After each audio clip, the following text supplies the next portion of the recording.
Now that mayoral committees have finally been set up in Gauteng's coalition councils, will the different parties keep their word and stick to the agreement? The DA, ActionSA and others are signing a multi-party deal in Tshwane today to try and ensure they do. Govan Whittles is watching this one for us and he joins us live now. Govan, so many different role players with different agendas and mandates from the people that voted for them. This is a very tricky business. It is indeed, and the multi-party coalition agreement being signed here is historic in many ways, especially because it will lead to a 10-party coalition governing in the city of Johannesburg. And the Democratic Alliance has managed to transform what would have been minority governments into majority governments, i.e. representing more than half of the council. So this would be a significant victory for them if they're able to keep these coalition partnerships together and if everyone sticks to the agreement. Let's get a little bit of insight now from Dennis Bloem. He's the spokesperson for COPE. Mr. Bloem, thank you so much for your time. It's a huge coalition. How do you think you'll be able to manage it? No, it must work.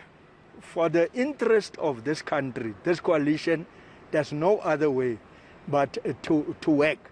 We are going to put everything in our power to let this coalition work, because if it fails, the whole country fails. You can see what is happening in the country, and we have said that let us come together and work together so that we must save this country from total collapse.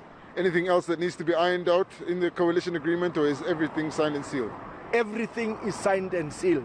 It was a grueling 8-day negotiations with us, but everything is perfect now.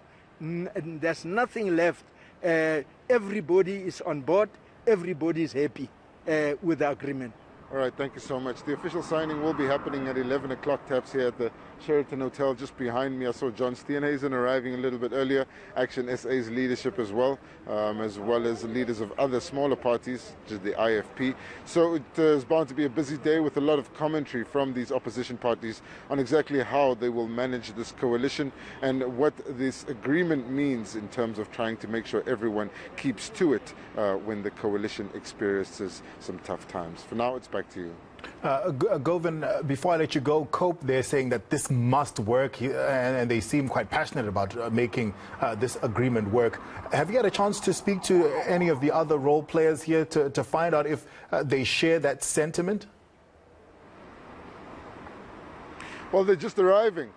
Dennis Bloem is one of the first to arrive. After him, John Steenhuisen drove in a little bit earlier. The signing will happen at 11, so once we get a chance to speak to them, we definitely will. Earlier in the week, we spoke to them as well, and most of them are quite happy with the positions that they've been able to secure in the metros in those negotiations, but most of them are also wary of what this coalition would be like and the relationship between the different leaders. There does appear to be some effort being made to try and put personalities aside, because of course many of these people in this negotiation were on opposite ends of the table before the election and had harsh words for each other. Some of them were in the DA and then left, and those tensions had been simmering, but they say now is the time to focus on governance, and they won't let those personalities undermine the coalition governance in the metros.